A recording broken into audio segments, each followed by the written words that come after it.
Can we all agree that Jordan has been mean and downright surly prior to her letting us know about this alopecia situation, prior to her even bringing up alopecia? Okay, we didn't even hear about it, but she has been mean and nasty and downright rude prior. Okay, so miss me with all of this. I'm changing and all this other stuff. I can have compassion for her, but also still think she is a hellion. Okay. Anyway, hey y'all, welcome back to my channel. My name is Belle. This is the Belle Perspective, and we are here to talk about Summer House, Martha's Vineyard. This is season 2, episode 4, Summer Under Pressure. And yeah, don't forget to like this video before you leave. Anyway, let's get into it. So we're picking back up where we left off. Summer and Jordan's big blow up. So Summer is hyperventilating and crying, and she's mad because Jordan is always blowing up on her, and she feels like she's taking on Jordan's emotions. And Grand Rising is in the background saying, "Man, I don't see how men have multiple wives." Grand Rising, don't even get me started on you, brother. All right, have a seat. Sit this one out, my brother. Okay.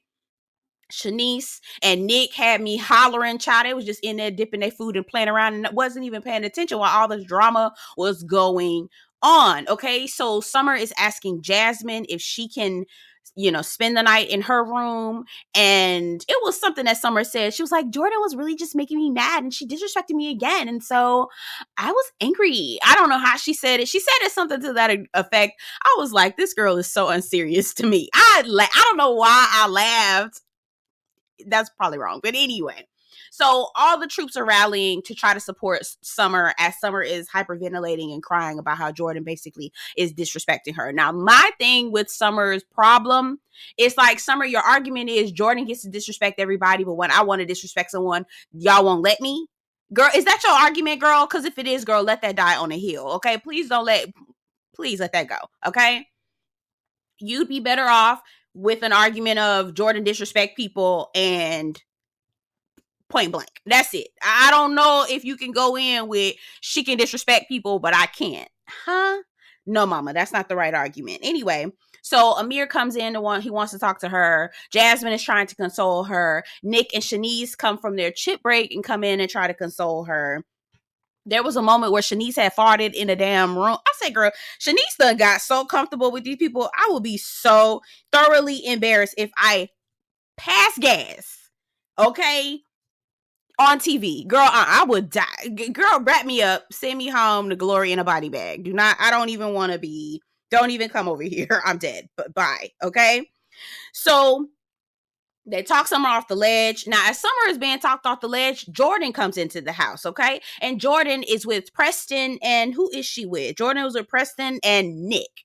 So Nick is kind of bouncing back between Summer and Jordan, okay? And so Jordan then all of a sudden gets into this emotional, like, I don't feel like I'm who I am, and I just, oh my God. Now, somehow, in the middle of Summer hyperventilating, she was telling them, how did Jordan have such a nasty attitude towards me when I was just consoling her in the bathroom prior to us leaving? Okay, so somehow Jordan hears that part, and as soon as that raggedy heifer hears that part, here come her waterworks. Can one of y'all please get in the comments and back me up on this? Did it or did it not feel like a little bit of manipulation? I said, okay, Jordan, I see what you're doing. You trying to garner sympathy. You trying to garner a little sympathy. You telling people, oh, I don't know I don't feel like I am who I am anymore. And here's the thing, I'm not trying to be insensitive to the situation with Jordan. I absolutely can. But I also feel like this heifer is weaponizing it as well. I really do.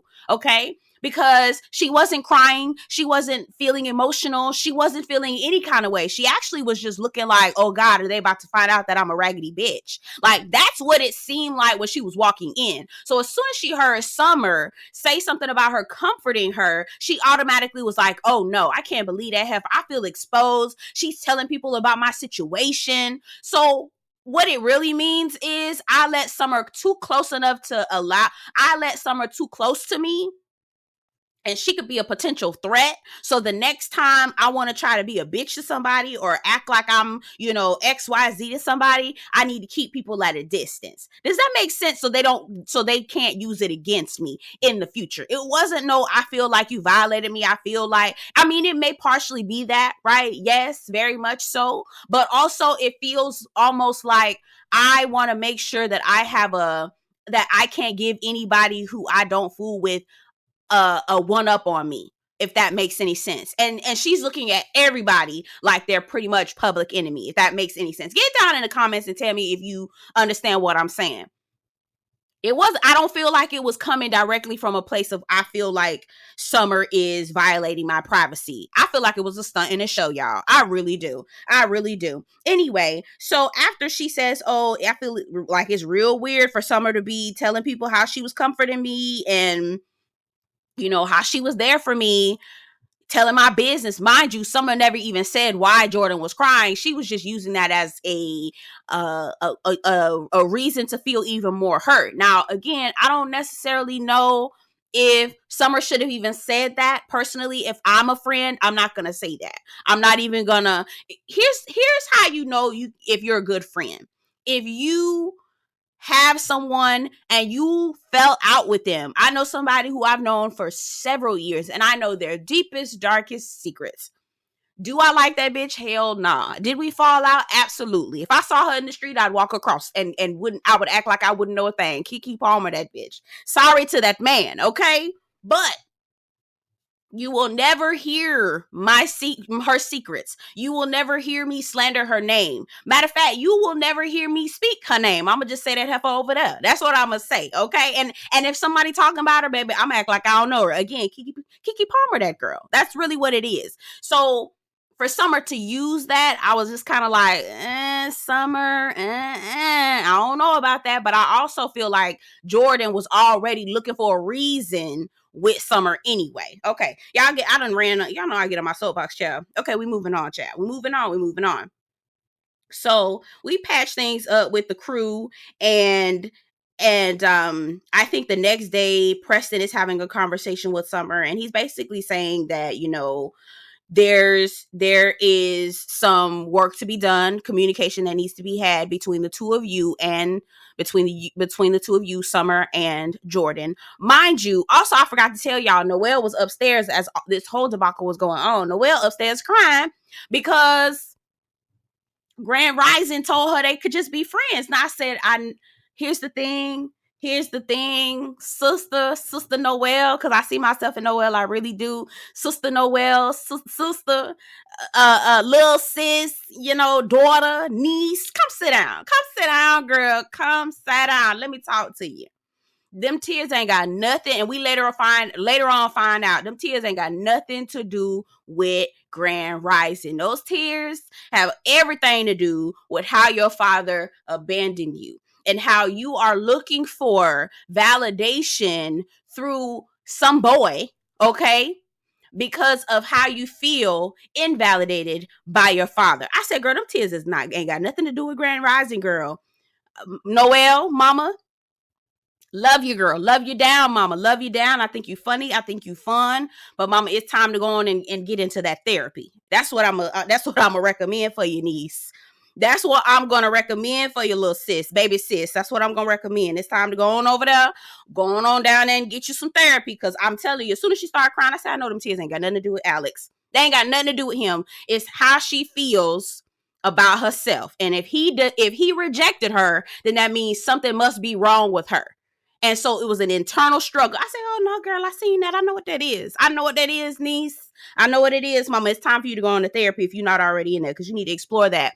Because what you don't want to do is get involved with the wrong type of man who sees that insecurity in you and he exploits you. Okay? But anyway, we're moving forward. So again, next day, Summer and Preston have a conversation. Preston literally is an attorney in personal life and professional life. He's advocating for everybody all the time. He feels he's pretty much the voice of reason in the house. And I don't even know how he's on vacation, but still got to be referee and advocate and doing all these things for everybody because they just crazy. Okay. And so the gang is getting ready to go to church, and so Alex, actually, you know what? There was a piece that Jordan said. Jordan was like, I don't like how someone was telling my business to Jasmine, somebody who I really don't fool with like that. You mean Jasmine? You mean Jasmine Cooper? Jasmine Cooper, who you said on the boat that y'all are in a better place? Like, Jordan, what's really going on with you, girly? I can't call her sis because I don't like her. Girl, what's going on with you? Y'all get down in the comments and tell me what y'all think is tea, because I don't understand what Jordan is going through. And let's be for real, Jordan always been a nasty little heifer. She always been nasty. Her attitude always been dank. Okay. Anyway, so they're getting ready for church the next day, and it's Shanice, it's Jasmine, it is Nick, it is Grand Rising. They're getting ready to go to church. Now, Grand Rising comes into the room that Summer and Noelle are sharing, because Noelle says she ain't sleeping in. Summer says she ain't sleeping in the room with Jordan this time, and Grand Rising come in and ask Summer if she want to come to church. And I think he kind of lingered around asking, do you want to come to church? Okay, we're leaving now. Something like that. Why Noelle feel a type of way? Why does Noelle feel a type of way? I said, oh, girl, Noelle, mama, please. All right, so they show us the group going to church. Grand Rising tells us that he's been a part of the church. I'm not surprised. Child, a lot of them fake ass niggas be up in church, child. They know how to pull you in with all that, one with the earth and one with the Lord and one with whatever, child, and be just a hellion, girl. Anyway, baby, I cannot wait to start getting the strength to telling y'all some of the stories that I've experienced. Baby, the shit it's wild. I haven't worked my way up to them stories yet. But anyway, so we have the crew that stayed behind. Is Bria, is Preston, is Noelle, Summer, Jasmine. They are all preparing for Sunday dinner. Y'all know if you black, you know about Sunday dinner, and that's the thing. So again, I feel like that's where Preston and Summer were having that conversation about the details of Jordan crying with Summer in the bathroom, those details being shared. And Summer was like, I never shared anything personally. I would never do that. And I believe Summer, but my thing is, Summer, that should not have even been a way to prove that you've been a loyal friend, if that makes any sense. That you shouldn't even use that. Okay.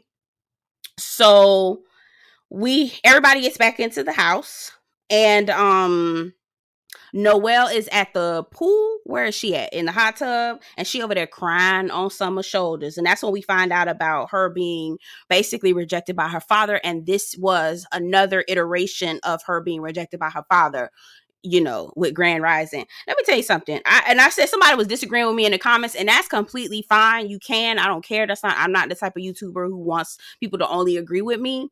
But I'm going to tell you right now, y'all, daughter, niece, little sis, don't you go out there and be telling no man. Don't you tell no man nothing. You wait for him to come to you. Now you be open, you be nice, you give him signals so he knows that he can proceed. But dear love, dear one, the way that you will be eating pavement every time you do that kind of thing, be like, I like you. Check yes or no, girl. You will eat pavement, girl. And we can talk about it another day, but you will eat pavement, girl. I guarantee you, child. And again, let me say that's 98% of the time. The 2% of the people who was like, I told my man I liked him when he married, now good for y'all. But the rest of them niggas, they ain't like that, child. They ain't built like that. Okay, so they all go to the beach. And prior to that, I think Bria is telling Noelle and Summer that she doesn't feel comfortable with Mariah coming into the house. I said, you know what? I don't give a damn what Bria got saying. Well, I don't give a damn what Bria is saying. Bria, the house has spoken. It's literally everybody but you that's comfortable. So no, we're not modifying our decision based off of you. And that's what I need Bria to understand. She's so damn aggravating. Anyway, okay, so they all decide to go to the beach. I don't know how they have the energy to be doing all this. Baby going to the church, then go to the beach, then they got Sunday dinner and they carrying on. Baby, after the beach, I'd be tired. I don't know how they have all the energy to be doing all this stuff. I really don't. Anyway, Noelle calls her mama. She talks to her mama about Grand Rising. I said, girl, I don't even... Again, I see why she did, but mama, please go to therapy. That's who you need to talk to, because You don't want to be fooling with nobody who's going to try to exploit that insecurity. Anyway, they have a really good time at the beach. Y'all, the beach is my favorite place. Like, I love going to the beach. It is so relaxing. I could see myself retiring in a beach house. Like, I love being at the beach. It puts you to sleep. It can wake you up. It's so calming. It's good for your skin. Anyway, where's y'all's favorite place? Tell me what's your favorite place. Get down in the comments and let me know. Anyway, they come home from the beach and they're having Sunday dinner. And as they're preparing for Sunday dinner, Jordan and Summer pulls Jordan aside and they have a conversation. I'm going to just summarize this conversation real quick. I feel like Summer tried to go forward with her best foot, and Jordan was just looking at her like, yep, yep. And she was like, but you've been mean. There are times where you've been nasty to me. And Jordan was like, yep, yep. Now, I don't know if that was editing. I don't know if they edited her to make her seem like a raggedy bitch. But if that's how her response when Summer was saying, I feel hurt, after Summer apologized to her, she still, girl. And then again, towards the end of the conversation, at the end, the takeaways from Jordan, she was like, I need to make sure I basically protect myself. You know, can I say what I want to say with her? I said, girl, baby, you need help, okay? You need help. So Simon and Bria, per usual, listen, Simon got the patience of Job, because the way I would have cussed Bria ass out and left her for dead, child. Anyway, she yelling at him to book tickets. The boy working 14-hour days, and she yelling at him while she laying in the bed just relaxing. I said, girl, if you don't, child, he better than me. He better than me. Anyway, we have Bria's World. Now, who in the hell signed off on this budget? Either Bria paid for this herself and she got the coin, or y'all gave her the budget and everybody else got some more. Because now, why the hell, who was it who threw the 70s party, the decades party? Why the hell was that so low budget when Bria can bring alpacas? Who is covering this budget? I want answers. Anyway, as they're preparing for Bria's little party, Jasmine calls Silas. When I tell y'all, I did not want to see him on my TV screen. I was looking at him like, ugh, hang up. Jasmine finally tells the truth and lets us know, shame the devil, that she pregnant. Girl, welcome. Okay, come on, knock on our door. We've been expecting you. Girl, we already knew this. Welcome to the party, girl. We already knew, child. And water is wet. Anyway, so Jasmine pregnant. And she is trying to figure out the best time to tell people. She takes the phone downstairs. She shares Silas on FaceTime with all the other people. Girl, I was like, girl, hurry up and hang up the phone with Silas. The way he showed his ass, girl, I could not. Now, mind you, let me tell you something. Pregnancy, I feel like women are literal goddesses. So they're sitting down at the table and Jordan is talking about how she had a dream about her being pregnant. And that she carried the baby to full term and all this other stuff. And Jasmine is listening to this story and she's like, oh my God. It's very similar to how your grandma used to have the fish dream. So I dreamed of fish last night and somebody pregnant. You know what I'm talking? I feel like women are goddesses. Anyway, they had the Bria's World party, and girl, it was a mess because how the hell all the other parties look low budget but Bria's? Anyway, Jordan goes to Noelle to get her wig done. Praise God. Noelle's plucking the shit out that wig. Thank God, because it really needed it. Okay. And they're getting ready to go to dinner. And this is where hell breaks loose. Okay. So Grand Rising asks Jordan, you've been so quiet. What's going on with you? Haven't heard your voice. And Jordan takes it and she goes off on this monologue of how she feels like she's responsible for so many people's lives, and the price in tea in China, and water is wet, and the sun is shining, and the moon comes out at night. I was just like, girl, what, girl, what? And while I want to try to sympathize and have empathy and not be insensitive to a lot of the things that she feels, she doesn't make room for you to not be insensitive to her. Okay. She then brings up Alex, how Alex tried her, right? She said, Alex, you judged me this whole time and you had me effed up, and the way you was judging my friend Shanice. Now, let me tell you something. I ain't gonna hold Alex. I'm not gonna hold Grand Rising, because the way that they described Shanice and the allegations of stalking last year, Shanice and your homegirls, y'all were not making it seem like she wasn't guilty, allegedly. Okay, it was giving very suspicious. Very did she not? And quiet as it's kept, if I'm about to be going and living for 2 weeks in somebody's house with strangers, I'm finna Google them too, girl. I don't have time, so I'm not even gonna hold Grand Rising. Then Grand Rising throw Nick under the bus. Now that was funny as hell. Nick was like, I didn't even. Then Nick threw Jasmine under the bus about how Jasmine is the one that really wanted to push the topic of Shanice and the stalker and all this other stuff. Shanice burst out into tears. She says it was traumatizing to her. She's still going through legal battles, etc., etc. And I feel bad for Shanice, but let me tell you something. Season 1, baby, your homegirls, you and your homegirls was not, you and your homegirls was not giving good looks, girl. Y'all wasn't. So anyway, Bria then decides to make it about her. And I'm seeing the pattern with Bria. As soon as somebody makes a decision, Bria was like, okay, well, I'm going to make it work for me too. And it's like, well, honey, no, pump the brakes. Okay. So Bria saying, getting all sporty with everybody, you know, you talk to me like this and I don't feel comfortable with Mariah. And even though she said that she's okay with Mariah coming, and also she was outvoted. Like, she don't even have no leg to stand on, which I don't understand why that's not even a response from Jasmine. Mama, you have no leg to stand on, boo. All right. It's 8 of us. It's 1 of you, mama. So either you pack your shit up and you go stay at the Holiday Inn, or you stay here and you shut your mouth. Okay. Because we done already let you bring that dog who be shitting everywhere. All right. What come on now. Pick one. And you bringing your boyfriend. You ain't finna be bringing no goddamn Phil. Go sit your ass down. See, that's what I don't understand. You just cuss our ass out real quick. I don't understand. I really don't. I don't understand. Anyway. So Bria start getting sporty in the mouth, and Jasmine was like, I really don't know what to think. I don't know what to say. I don't know what to do. Right? She acts like she don't know nothing.